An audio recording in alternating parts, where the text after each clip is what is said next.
Welcome to the Gladden Longevity Podcast with Dr. Jeffrey Gladden, MD, FACC, founder and CEO of Gladden Longevity. On this show, we want to answer 3 questions for you. How good can we be? How do we make 100 the new 30? And how do we live well beyond 120? We want to help you optimize your longevity, health, and human performance with impactful and actionable information. Now, here's today's episode of the Gladden Longevity Podcast. Hey everyone, it's Dr. Jeffrey Gladden with the Gladden Longevity Podcast. We had a conversation today with Glenn Livingston, a Ph.D. psychologist, who really has cracked the code on controlling your cravings when you're eating. I really enjoyed this conversation. We got into a lot of depth around this. Glenn's personal story is directly tied to this, and I think you're going to learn a ton. Some very practical information, some deep insights. We also covered some really interesting things in the Age Hacker segment as well for bonus content, and I think you'll really enjoy hearing about. So I love this podcast, and I think you're going to really enjoy listening to Glenn Livingston and myself kind of go at it.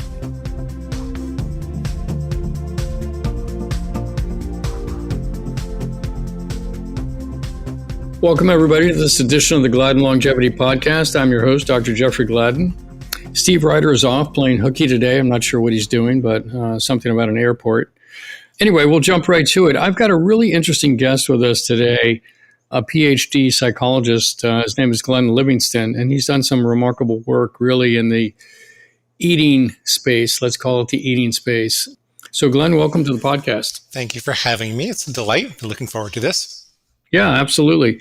So let me start off by asking you, did you always want to be a psychologist, or what was that like for you kind of growing up? What were your aspirations? Oh, gosh. Well, I grew up in a family of 17 psychotherapists, and when something broke in the household, we all know how to ask it how it felt, and nobody knew how to fix it.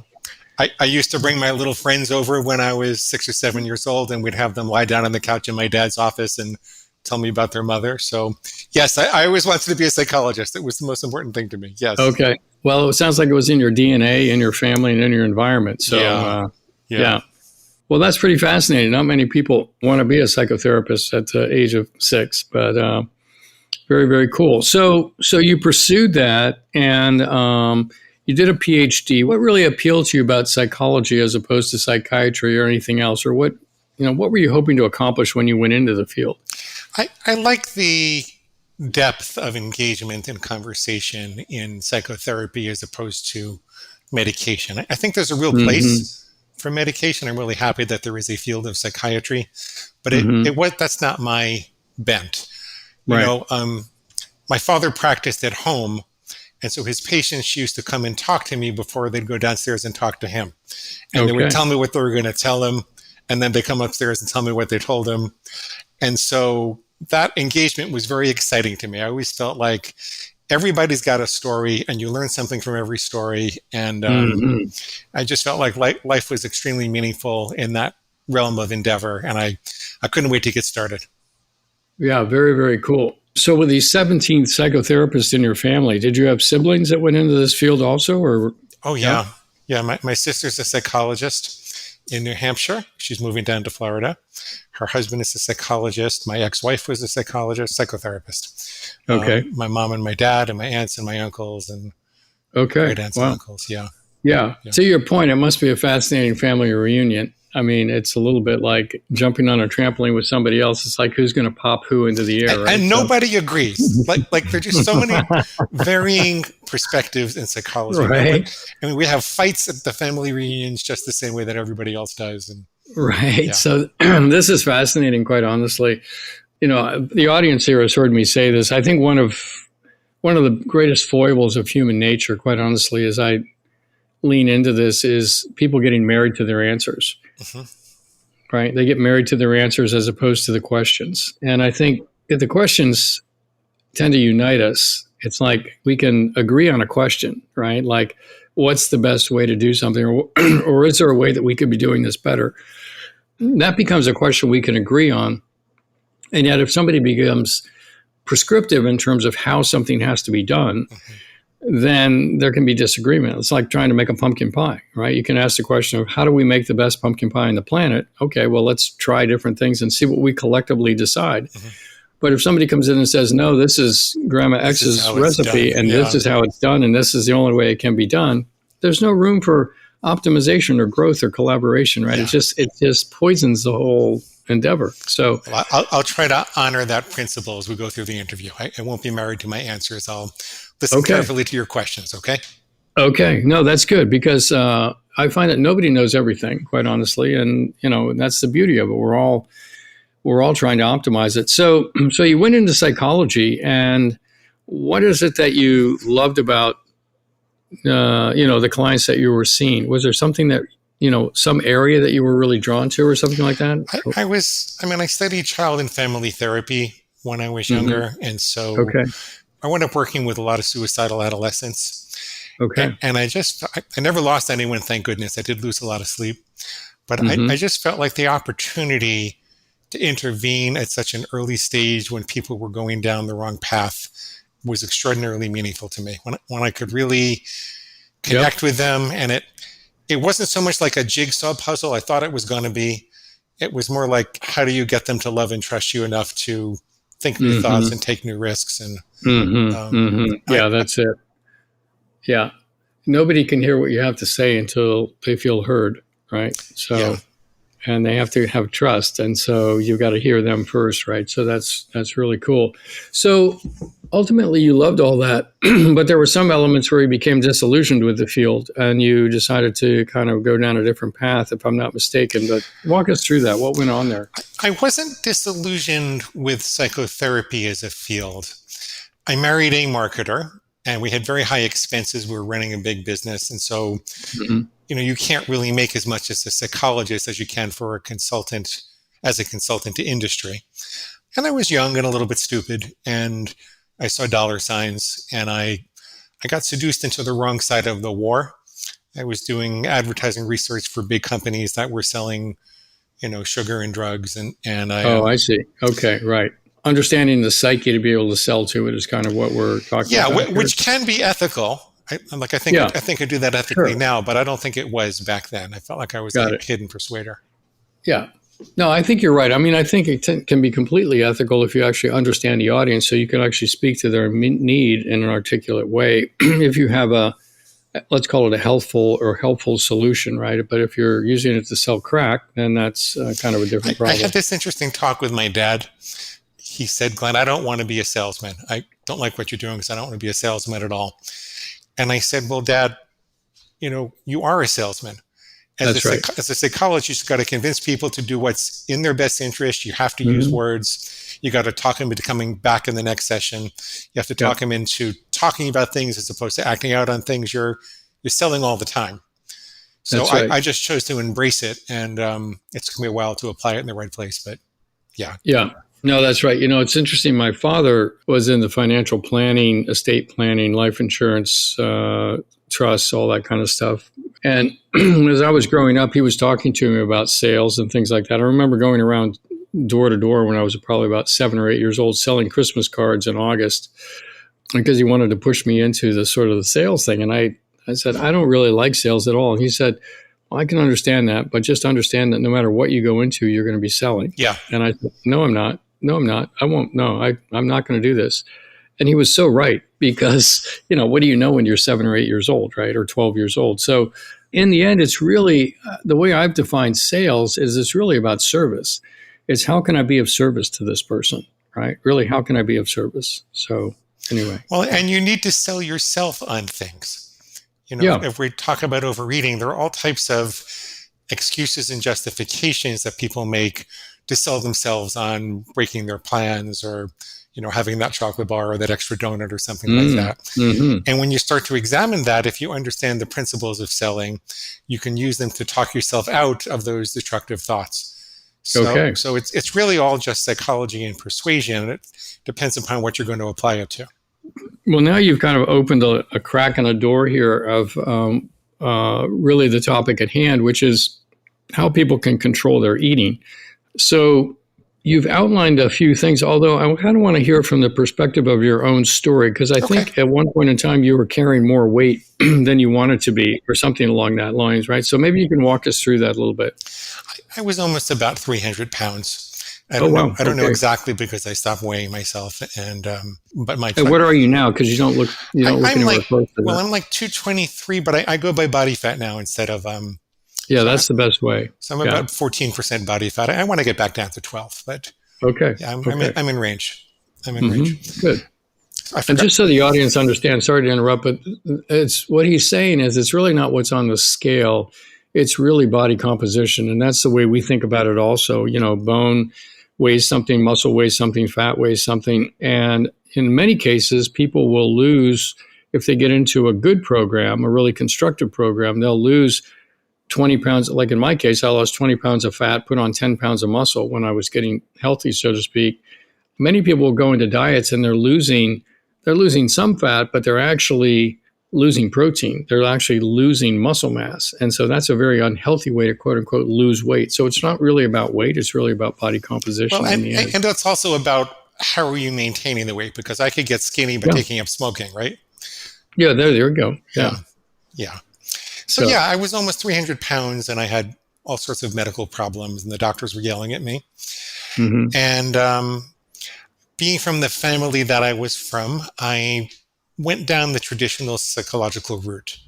So I thought that I must have a hole in my heart. And if I could, a metaphorical hole in my heart, and if I could fill that hole in my heart, then I'd be able to stop filling the hole in my stomach, right? Mm. Okay, so you thought you were eating basically as a way to comfort yourself or feel loved, or that was my perception back then. I have a different perception now. Yeah, got it. And I went to the best doctors, the best psychiatrists and psychologists, and I took medication. I confessed everything in my soul. I went to Overeaters Anonymous. I went on a spiritual journey, and I feel like it shaped me as a human being in some ways. Like it made me more compassionate towards myself and other people. Certainly took away a lot of my self-hatred, but it didn't help me with the food. I would get a little thinner and a lot fatter every time. And, with some brief respites. What happened, there were three things that changed my paradigm and flipped me from a love yourself thin and nurture your inner wounded child kind of a perspective to more of an be the alpha dog of your own mind kind of perspective. Okay. One was the consulting for industry. And I saw that they were spending millions of dollars to engineer these hyperpalatable concentrations of starch and sugar and oil and excitotoxins and salt. And it was all geared to hit the bliss point in the reptilian brain without giving you the nutrition to feel satisfied, right? Right. Results in addiction. Then the advertising industry, which I was a part of, was superb at getting you to think that you needed these things, that these were a matter of survival. And they would actually be pressing evolutionary buttons, like a food bar manufacturer would take the vitamins out of the bar because it made it taste not so good and it cost a little money to put them in, and put the money into the packaging instead. Make a multicolored, vibrant package that in nature, we're told to eat the rainbow. If you see a variety of colors of vegetables, you're going to get a diversity of micronutrients, right? Right. But that's not what was going on. And I don't really mean to isolate the food bar industry. It happens across the whole industry. But these are two very external, powerful forces that had nothing to do with my personal psychology. Didn't matter if my mama dropped me on my head or her mama dropped her on her head. It didn't matter how much I cried or screamed. It wasn't going to fix that. And then the last thing that happened was in the late 90s when internet clicks were cheap, I ran this study where I got about 40,000 people over the course of 5 years to tell me what they were stressed about. I intercepted them when they were searching for stress or stress management. And I'd ask them what they couldn't stop eating when they felt stressed. And I saw these interesting correlations, which led to fascinating discussions, like people who struggled with chocolate like me. My binges always started with chocolate. I joked that I lost a war with a chocolate bar in 1982 and I didn't wake up until 2003. So long siege. Yeah, so those kind of people tended to be a little lonely or brokenhearted or depressed. Whereas people that struggled with salty, crunchy things tended to be more stressed at work, and people who struggled with chewy, starchy, things like bagels and pasta and bread, they tended to be stressed at home. And I thought this was going to be the answer. So I called my mom, who's also a psychotherapist and happens to have raised me. Yeah. And I said, Mom, trying to figure out why this is before I talk about it publicly or anything. I just, I know that I'm not really happy in the marriage, but why did I start running to chocolate when I would get depressed or lonely? And she got this horrible look on her face and she goes, honey, I'm so sorry. And I said, Mom, it's okay. It's 40 years ago. I'm just trying to figure this out. I love you. I forgive you. And she goes, I'm so sorry. But, in 1965, when you were 1 year old, your father was a captain in the army and they were talking about sending him to Vietnam. And I was terrified. I thought I'm going to be a widow with 2 small kids. And at the same time, your grandfather, my dad, had just gotten out of prison. And I had idolized him my whole life. I had no idea where he was for 2 years. I did not know he was guilty, and he was. And I was devastated. And so the implication was that half the time when you came running to me for love or, to play or some healthy food, I just didn't have the wherewithal to do it because I was sitting and staring at the wall. And so what she did apparently was she got a big bottle of chocolate Bosco syrup and she kept it in a refrigerator on the floor. And she'd say, go get your Bosco. And I'd go crawling over to the refrigerator and I'd open up the bottle and I'd suck on the top and I'd go into a chocolate sugar coma and problem solved, right? So wow. That's fascinating, isn't it? Because it's fascinating what parents do to their kids in this regard with sugar. You think about a 5-year-old birthday party and it's pretty much, let's just get the kids all high on sugar. It's like feeding the addiction, creating the addiction. It's like the parents are the crack dealers. My mom was a crack dealer. Exactly. God love her, and I get the forgiveness piece of it and everything. People, they're trying to do the best, I suppose, at the time, but it is fascinating. I don't think people really fully comprehended how addicting sugar was maybe back then. It was 1965. But yeah. I think I've done 400 interviews. That's the first time I thought of her as a crack dealer, but it was totally true. Yeah. It's totally true. Yeah. So if this were a movie, then at that point we would have had this big hug and a big cry, and I'd never have trouble with chocolate again, right? If knowing why, if figuring out Disney film, right? If it was a Disney film and I figured out why, then that should be curative. But what happened was the opposite. I actually had more trouble with chocolate after that. Because there was this crazy voice of justification inside me that said, Glenn, you finally figured it out. Yep. Your mama didn't love you enough and she left a great big chocolate-sized hole in our heart. And until you can find the love of your life or fix the marriage, you're going to have to keep right on eating chocolate. Let's go get some. Yippee. And that was kind of the final straw that made me flip paradigms, because I said, well, maybe the emotion and the emotional conflict is more like the fire. But if you have a fire in a living room fireplace and it's well contained, that's an asset and not a liability. People gather around, they tell stories, they make memories. Maybe I have this voice of justification that's poking holes in the fireplace, and that's why the fire is burning things down. Maybe I should stop trying so hard to solve the emotional problem, although it's good to keep solving it. But maybe it's a task separate and apart. Maybe what I need to do is sever the link between the emotions and the overeating. And so I did this really crazy thing. And I want to remind you, I was not an eating disorder psychologist. As a matter of fact, I stayed away from eating disorders clients because I felt like I didn't know what I was doing there, because I was struggling myself. I was not going to teach this. This was just a very private, personal thing. I said, I'm going to have to be more like an alpha wolf here. So I'm going to give a name to my inner enemy. Now, I happen to call it my inner pig. It's a little embarrassing that I did that because I'm a sophisticated psychologist at this point. But it was just a private thing, and it happened to work for me. And I would draw a very clear line in the sand, like I will never have chocolate on a weekday again. I'll only ever have it on the weekends.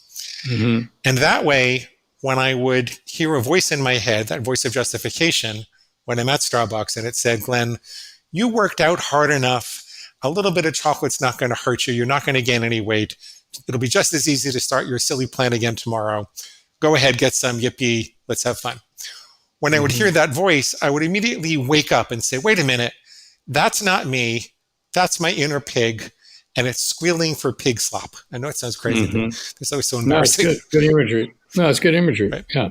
And pig slop, chocolate is pig slop on a Wednesday. I don't eat pig slop. I don't let farm animals tell me what to do. Like I cultivated this sense of disgust, like what's going on, who's in charge here. And I wish I could say that I miraculously was better right away, but I wasn't. What did get better was the confusion cleared away. I didn't think I had this mysterious force inside of me. I could wake up at the moment of impulse and make a choice. Like I pried apart the stimulus and response, and I had the ability to make better choices if I wanted to. I'm curious for a second, if I can interrupt you, the role of the alpha wolf here, because the alpha wolf could sort of be seen as the policeman, sort of a third-party policeman to this scenario you're painting, where the pig wants the chocolate and you're on the other side of that conversation. Or the alpha wolf could be your ally, or the alpha wolf in sort of defeating the piggy, or the alpha wolf could actually be what you become in this conversation. So I'm just curious how the alpha wolf played into it. The latter. The latter. The latter. The alpha wolf was my higher self asserting control. Okay. The same way that I might assert control over my bladder. Like Jeffrey, if I really had to pee right now, I would tell my bladder, I'm sorry, but I'm talking to Jeffrey in this important meeting.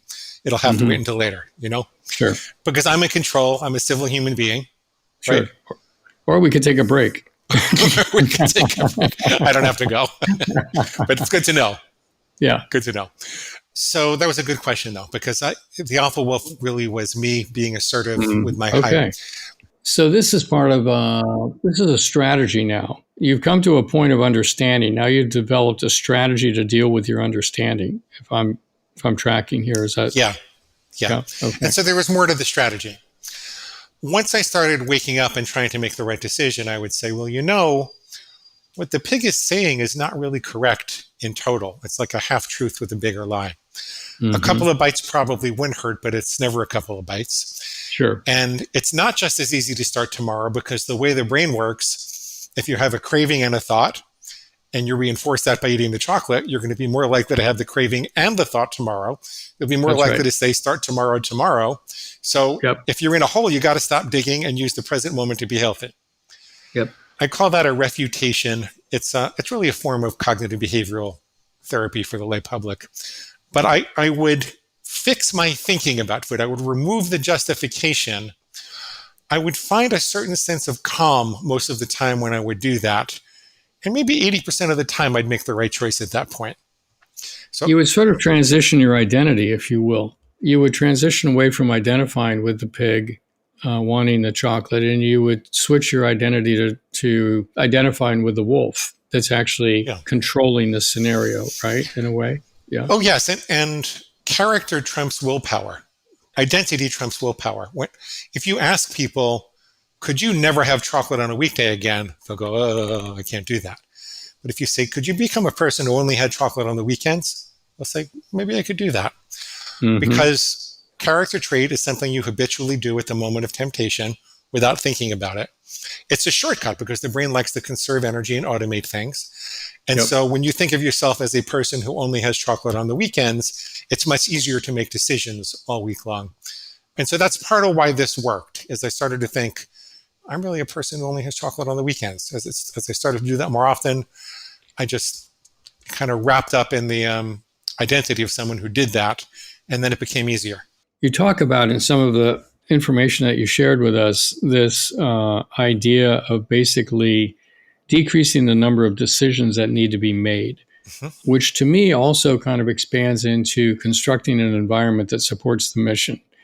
Sort of those two things go hand in hand, right? So the thing that I like to use this with, or use it with probably the most often because I use it in multiple scenarios, is the idea of exercise, right? So if somebody's not really exercising, they don't identify as being an athlete. They don't identify as being an exerciser. They identify themselves as being a person who's being asked to exercise. And that's that's stepping out of their comfort zone, so to speak. And then if you say, well, I want you to exercise 3 days a week, the problem with that is they have to wake up and decide, is today the day? Yes, right? exactly.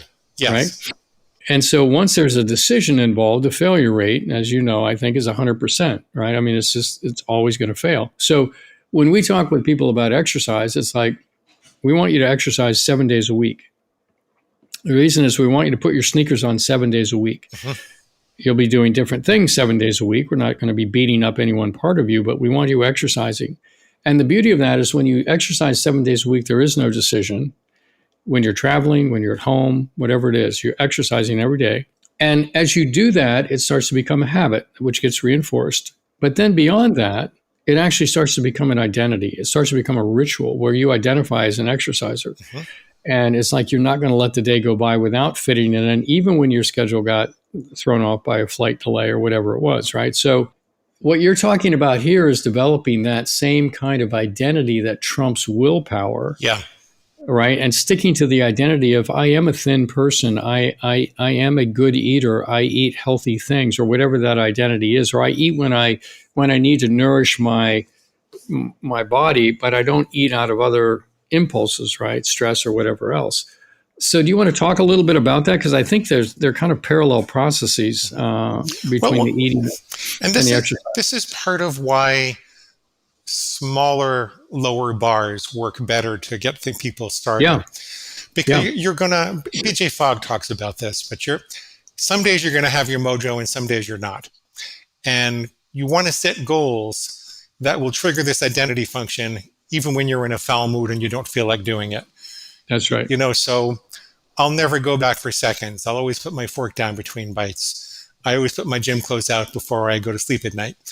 There you go. You do that kind of thing and you observe yourself doing it even when you're in a foul mood. And before you know it, you're a worker-outer. You're a one-portion person.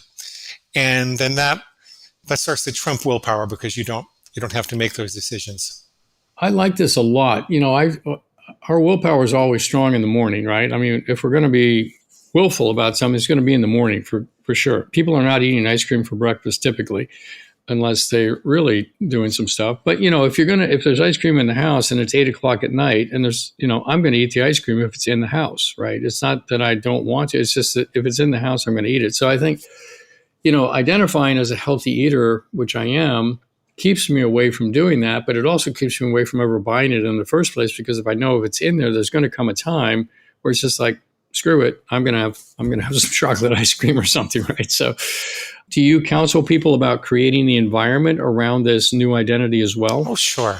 To the best of their ability. I also counsel them to develop internal control so that they're not frightened of the world. I don't want them to have to stay home and cower, frightened of going out to eat or with their friends or something like that. Right.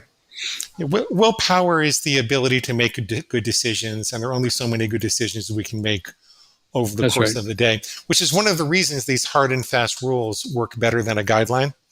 If I were to say, just eat well 90% of the time and indulge yourself 10% of the time, that's all well and good, but every time you're in front of a chocolate bar, you have to decide. Willpower, more willpower, more willpower. That's right. By the way, if you struggle with overeating in the evening, it's better to make your dinner decisions in the morning.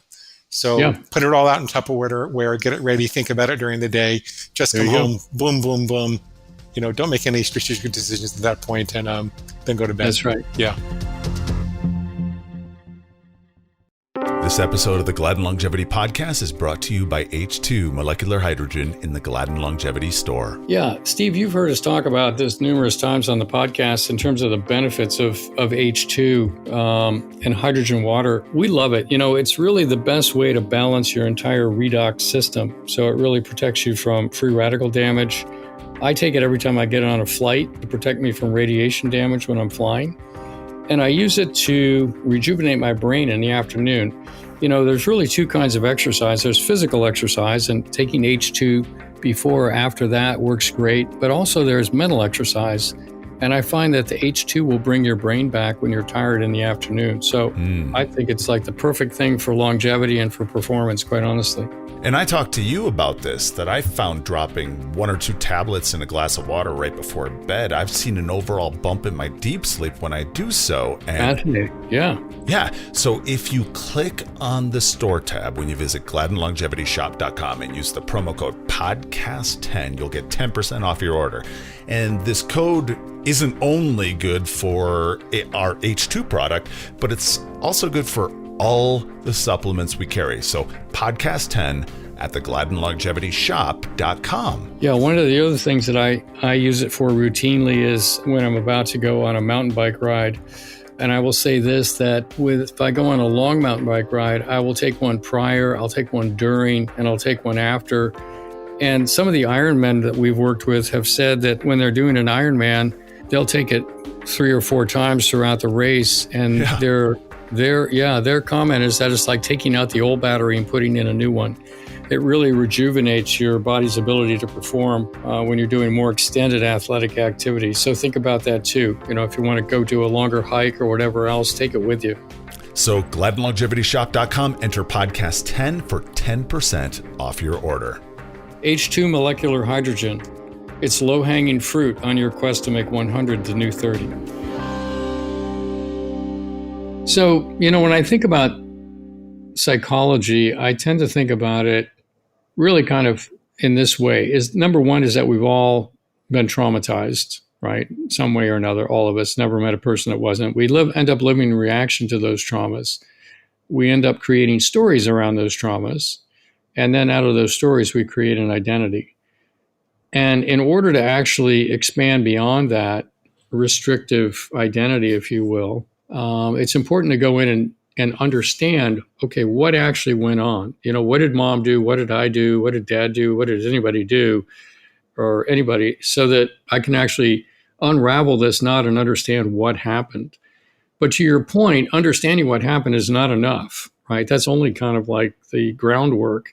And then you have to go into the healing process, which is now, how do I heal this? Which is part of what you're talking about with these strategies. As I'm listening to this, is sort of part of the healing strategy, right? It's a strategy that kind of promotes this healing kind of thing where you create a different identity rather than being the victim and the eater.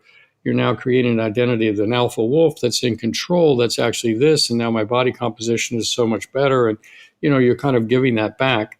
But there's actually a third level for me, which is the third level beyond healing is transcendence. Mm-hmm. Where you actually transcend the entire thing. And now all of a sudden, it's like you become grateful for everything that happened. You were so grateful mom gave you the Bosco. You're so grateful that you went through what you went through, because all of it has created you into being this rich fabric tapestry of a human being with all these skills and capabilities and empathies, right? So that's kind of how I see the general picture. And I think that probably resonates with you. It resonates with me very much. There's one place I'm a little different. The transcendence particularly resonates with me. I am so glad that I went through what I went through. I feel like I have superpowers that I never would have had if I didn't go through that. I'm more exquisitely present with people. I can relate to people better than if I didn't have to fight these demons. It was my adventure. It was my hero's journey. And I get the opportunity to share it with other people and help them go through it. So, no, it's a beautiful thing. Jeffrey, what I see a little bit differently, it's not really differently, because I think that when you work on these things, you necessarily expose yourself to what happened in the past. And if you stop the habit, you're going to have feelings that you didn't necessarily know you have or have in that intensity. And that creates an opportunity to journal, talk to a therapist, do all the traditional psychological things. And I highly recommend that. I don't, however, think that it's necessary to really understand the trauma before you can fix the habit. I prioritize fixing the habit first. Okay. Yeah, I can see where that's, you just kind of go for the fix, right? And we'll figure out the back end. I would agree with that. I once had a mentor who said to me, Glenn, if you want to figure out why you overeat, stop overeating. You'll figure out why. It'll be right there. And he was right. And you might say, well, it's not so simple, but we can give you very practical tools to make that happen. Right.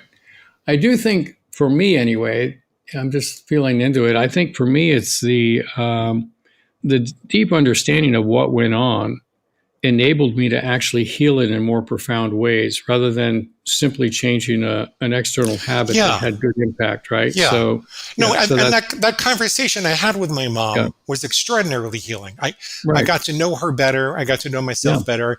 I could feel myself soften. My body image changed, even though my body didn't change at that point. Yeah. I was a little more comfortable taking off my shirt. I noticed I wasn't saying, oh, what a fatty, you're disgusting. I wasn't saying those things anymore. So the understanding was healing. The reason that I'm such a stickler for it, though, is that it can take years to really face the pain of what you've gone through. Yeah, that's true. And it can take years to understand what actually happened and come to the forgiveness and transcendence. And you can do a lot more damage in the meantime. That's true. And your pig could say, oh my God, look what we went through. It was really horrible. The only pleasure, the only comfort we can have in this life is some slop. That's right. And then the principles of operant conditioning come into play also because, an emotion is a physiological experience with a cognitive label. And if you reward those experiences with chocolate or pizza or whatever it is, you're actually going to have those experiences a little more intensely and a little more often because your body's going to learn to produce it more. So I feel like it's really important to separate the endeavors, not to devalue one versus the other, but to really separate the endeavor of figuring out why from the endeavor of how to stop.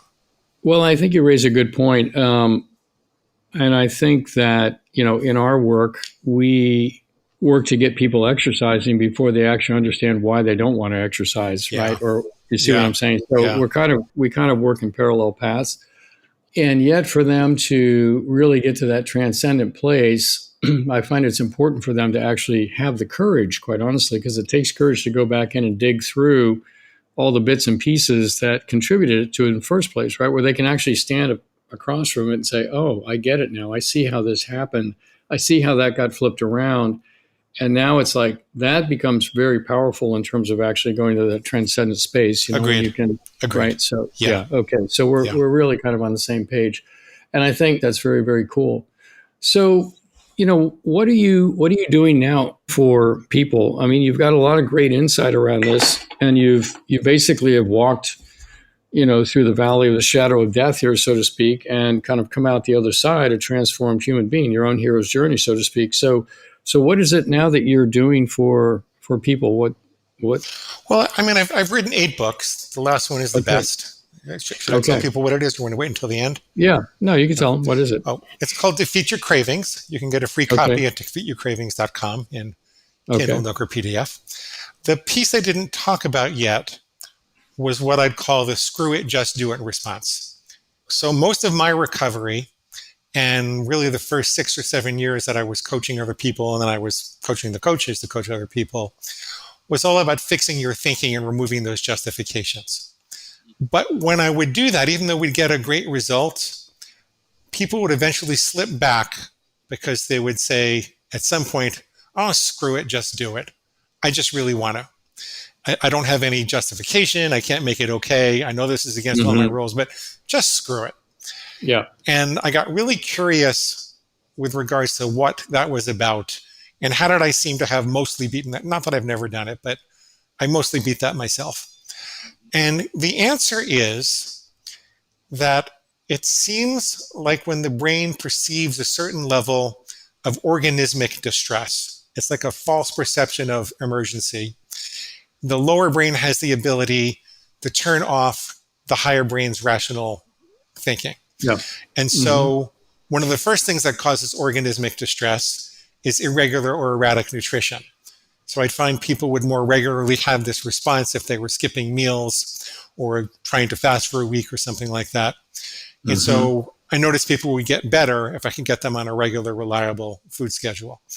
Another one is lack of exercise. We are not meant to sit between 4 walls, hoping electrons slide into our bank accounts while we stare at these screens all day.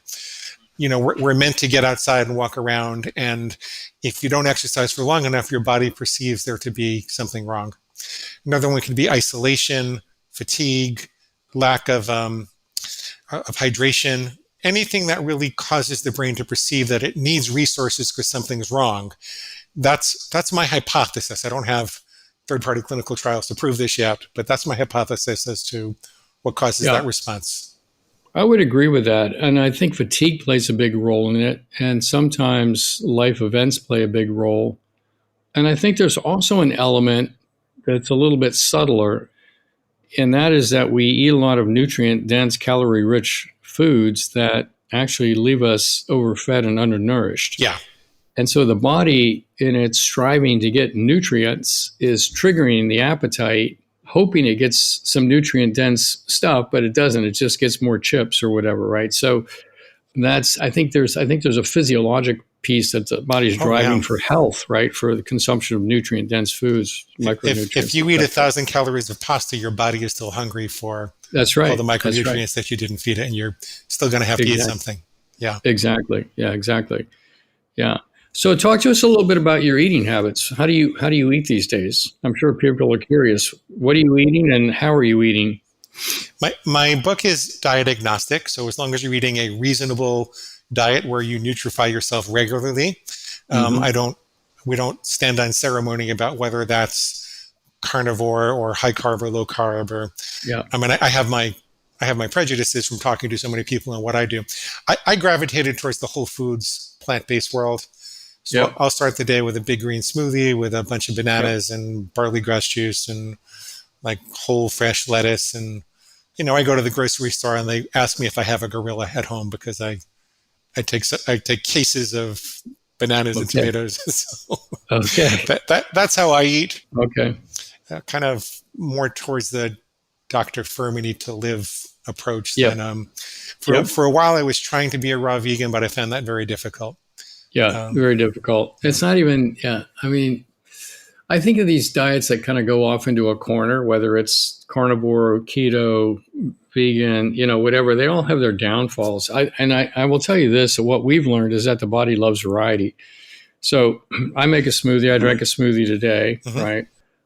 Today it was a bunch of kale, some parsley, and a few frozen berries in it. It had some different powders that I put in there, some protein powder, some other things that I throw in that are particularly nutrient dense. Yeah, I'm coming right over.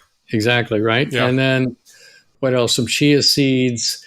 And I like to mix it up. I don't want to have the same smoothie every day. Your body loves variety, right? So, and really, I think the goal in eating is to be metabolically flexible, where you can actually eat this and your blood sugar stays good, or you can eat that and your blood sugar stays good and you feel okay. So you want to cycle and vary it. So and the brain is actually set up to crave variety. That's right. It looks for unexpected sources of nutrition and calories. Yeah. And so if you do that on plan with nutrient dense foods, then you're going to love what you're eating. If you have the same smoothie every single day, you're not going to. Yeah. That's right.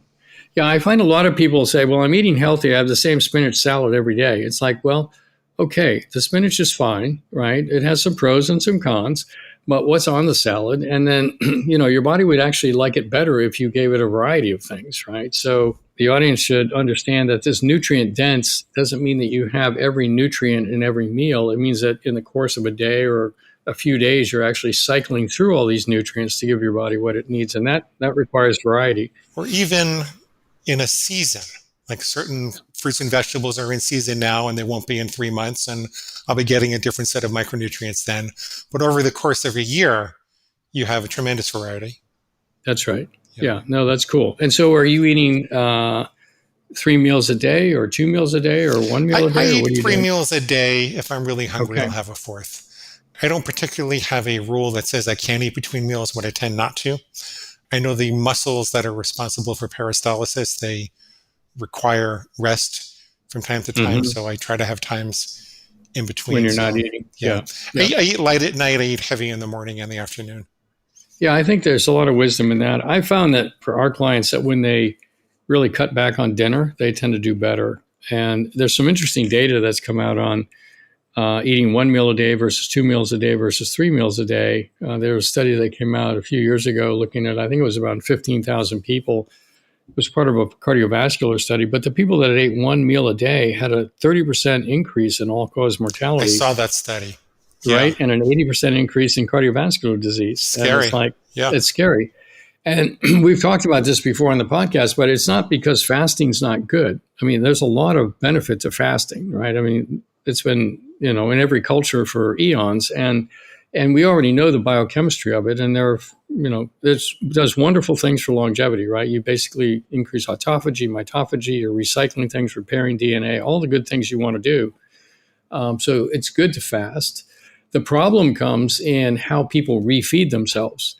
Because eating one meal a day, we tend to think of eating as being restorative, but it's actually a stress. It's a stress on the system. Your body has to assimilate all this metabolic load you just dumped in there, right? And so that's actually a stressor. Insulin spikes, arteries get thicker, senescent cells are formed.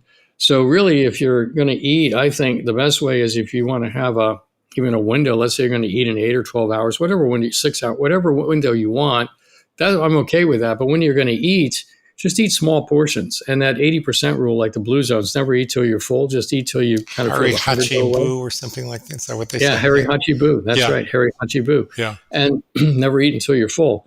And then, just kind of do that inside your window. And I think that's a safer, better way to go. So don't sit down and have a massive meal after a 24-hour fast.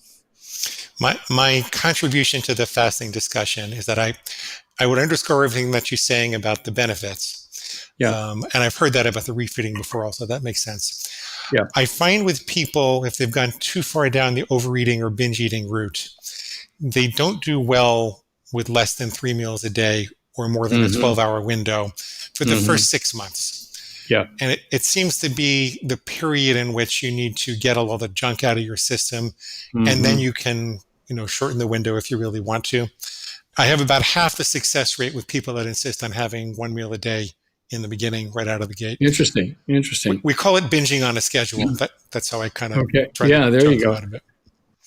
But Jeffrey, overall, in terms of diet, I wish people would argue less about which particular fad diet is right and just get away from processed foods, like whole nutrient-dense foods, whether it's animal-based, plant-based, whole nutrient-dense foods. That's where 80% of the recovery is.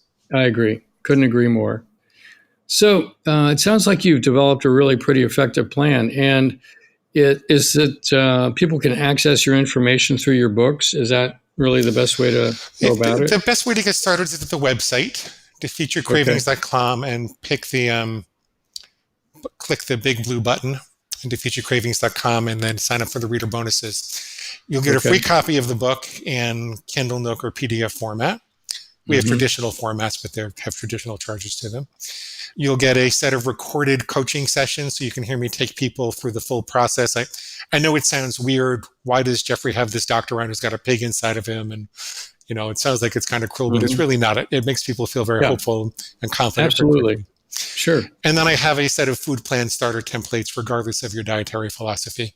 So you can see the kinds of rules that people use for, keto versus whole foods versus point counting versus calorie counting. So defeatyourcravings.com. Yeah, defeatyourcravings.com. And the book that you like the best out of the 8 that you've written is, what's that title again? It's Defeat Your Cravings. Defeat Your Cravings. Because it's a comprehensive update of everything that corrects for some earlier mistakes and incorporates most. The only other book I might recommend you read is called An End to Nighttime Overeating if you struggle with that particular problem. But read Defeat Your Cravings first. Okay. All right. Great. Well, Glenn, it's been a real pleasure chatting with you. I've enjoyed the conversation. I commend you on your journey here. I think you've been on a hero's journey, and it sounds like you've come out the other side, and now you're, doing what a hero does, is bringing the information back to the masses. Trying, man. I'm really trying. Yeah. No, good for you. I applaud it. So good stuff. Thank you.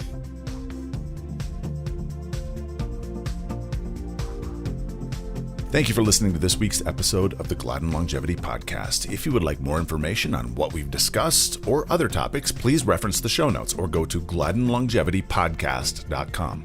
You can also find us on Instagram, Facebook, and Twitter by searching Gladden Longevity. If you've enjoyed this podcast, please subscribe to get future episodes delivered to you and share our podcast or this episode with someone in your life that you may find benefit. Thank you for listening. We'll be back next week with another exciting episode. The Gladden Longevity Podcast is provided for informational purposes only. It does not constitute medical advice. This content is not intended to be a substitute for professional medical advice, diagnosis, or treatment. Always seek the advice of a physician or other qualified health provider with any questions you may have regarding a medical condition. The use of any information and materials linked to this podcast is at the listener's own risk.